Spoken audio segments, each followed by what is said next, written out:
old friend Swedish Christer Modig from Sweden, and Angela's on the other microphone over there with Angelino Wine, because the Angelino Wine Company are actually our neighbors.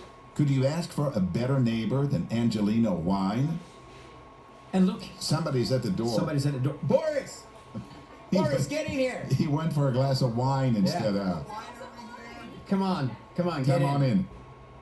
Okay. So Boris and Chris are a couple of old friends of mine that I've known for many, many years. We used to do a mix show together on KROQ, and that was probably the beginning of our friendship. Swedish Chris was my intern at KROQ many years ago, making incredible mega mixes of Depeche Mode, Duran Duran, Frankie Goes to Hollywood, The Human League. And this is at a time when a lot of people didn't really know about mega mixes. I think the only sort of other people I knew at the time was DMC, the Disco Mix Club, and Tony Prince in England, making mega mixes and selling them on cassettes. But other than that, pretty rare. Yeah, it was. It was a good time. And I mean, it was a time when segueing two records together on the beat was something that weren't, yeah, right, exactly. Everywhere. I was explaining to Angela who you were, and I was saying that when you guys were working together at Marilyn's, you were beat mixing records, that a lot of people didn't know how to do that, and you were also beat mixing videos from a VHS tape and mixing that. That was incredible. You had to kind of anticipate. That was this little youth over here that's turning red. That's It was fun. You just had to kind of, hit the play button like 0.4 of a second before you wanted it to hit the beat. Right, which is very tricky. It worked. Yeah, well, it worked well for you guys. You had a great success story over there, and I just wanted to continue to tell a little bit more about the connection, because a few months ago, Lauren and Ryan Granich came in here, and we had a little interview. I call them the Ronda Boys. They run the Ronda Club here, many events, not just in Los Angeles, but now all over the world. And when they were talking about when they were kids growing up, they would go into their dad's studio and take the records and play the records and use the turntables they weren't supposed to. And it's Boris Granich's boys that turn out to be these super successful DJs and promoters. And they were part of a big event called, I think, All My Friends here in downtown LA.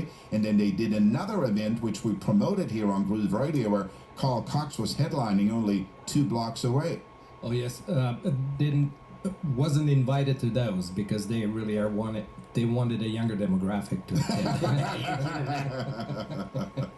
So 2 generations of DJs, and I hope that maybe if we can work it out in the beginning of January of next year, we're going to have the 2 of them and the 2 of you here in the studio to sort DJ battle? Yeah, I don't know about a DJ battle, but 2 generations of DJs. He just wants to bury me with his skill, especially on digital. Oh, okay. But you're still analog, of course. Yes. So one of the reasons that you're here today is because you guys are doing a big, I don't know if it's you or somebody else doing it, but it's the 40th anniversary of a club that was like a milestone in Southern California, Los Angeles clubbing. Maryland's and Pasadena was a cutting-edge club that played cutting-edge music at the time, right? It was incredible. I'll go ahead of him because he still didn't know. I came in late. Okay. Well, no, he didn't come in late. He came on time because it was perfect. But in mid-'70s, I did mobile DJing around Southern California, and luck have it, I was walking down south on Lake Avenue of Colorado, came across a club just being built. Long story short, I opened it up a few short months later, and it was just an incredible journey. The reason why... So what year was that? That was 78. It was a summertime 78. Okay, wow. And as I said previously, I worked mobile DJing, doing places all the way from Malibu down to San Diego, and I can tell you stories once we're off the air because... Right, they're long stories. Yes, they're long stories. But I'm sure very entertaining. So then Maryland's, what was the time that Maryland's was really at the height? Well, I think what the height was the opening because it was such a novelty, but I took it upon myself knowing much about programming, knowing about and loving a wide selection of dance music with the introduction of some old music and doing different things with it. But it was mainly 78, 9. It was mainly disco, quote unquote. Yeah. But it was very different because it was just disco. Let's call it that way, because Right. it's just too difficult to explain. And what was great about it is because there was kids, all walks of life, all parts of town, all creeds, all makeups. Yeah. It was just a fantastic. And they enjoyed it. I kept them occupied, and I introduced a lot of variety of music to each and every group. So they were happy with it. As it transitioned into the backlash and everything else that we all laughed at, but that's just how it is, I progressed them into a music that was mainly coming out of Europe. And it was transitioning from the French, Dutch-produced music, and then the Brits came with their quote-unquote new wave, and then you know the rest of the story Right. yourself. And so that's when you met. So Chris came to you and asked if he could DJ, and No, you he- were DJing in no. Sweden already, right? No, he didn't ask me. He was begging. You know what I told him?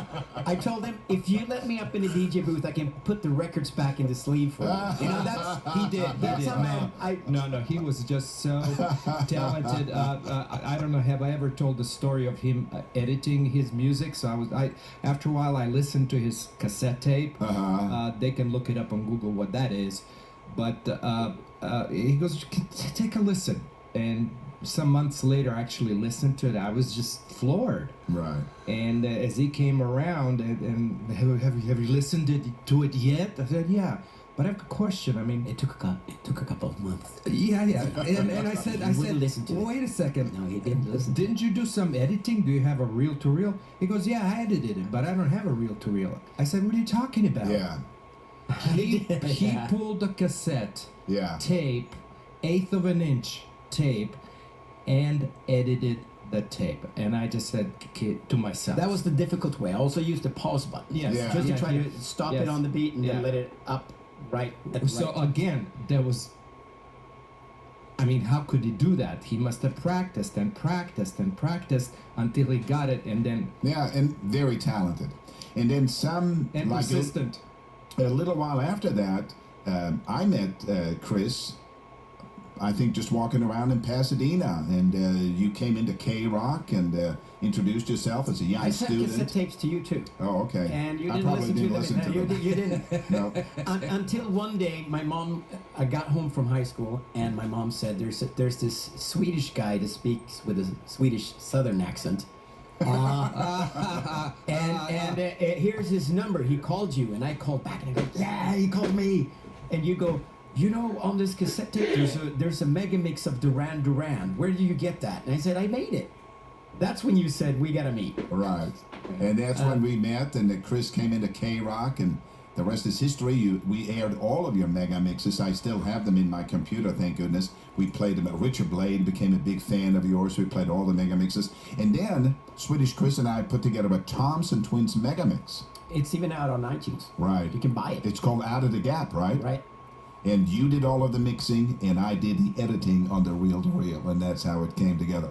So, to make a long story short, now, some many years later, you're doing an anniversary party of Marilyn's in Pasadena in the beginning of next year. So, what's going to happen? Well, it's the 5th of January. It's going to be at the Rose in Pasadena. Mm-hmm. And it's going to be for all the kids that went to Maryland's from 1978 until, when was it, 1990 something? Early 90s. 90s? The health-wise and everything else, she decided to close it. And unfortunately. I'm trying to convince Boris here to do everything on vinyl, Oh, okay. to make it true. Okay? Legit. Right. That's if Ryan and Lauren haven't scratched up the records when they were kids. Don't worry, I got them all. I got them all. Or unless they took them and they don't exist in my Right. library. But anyways, no, it's going to be a fun time. And Victor Mena is the one who's really originated everything, and there's a incredible energy out of him. He organizes, and in coordination with Chris and myself over the ocean and locally, we've gotten a very good response online, Facebook, to the point we had to change venues in that transition. Chris shows up, and we've already chosen the venue. We checked it out. It's a really great place. If anyone The is, Rose, right? Yeah, the Rose. It's just off of Green and Marengo. There's parking, and for the locals, they know what it is. The rest of you from all of the Southern California and around the globe listening, you have to fly in, no matter where you are at now. That's January the 5th at the Rose in Pasadena, California.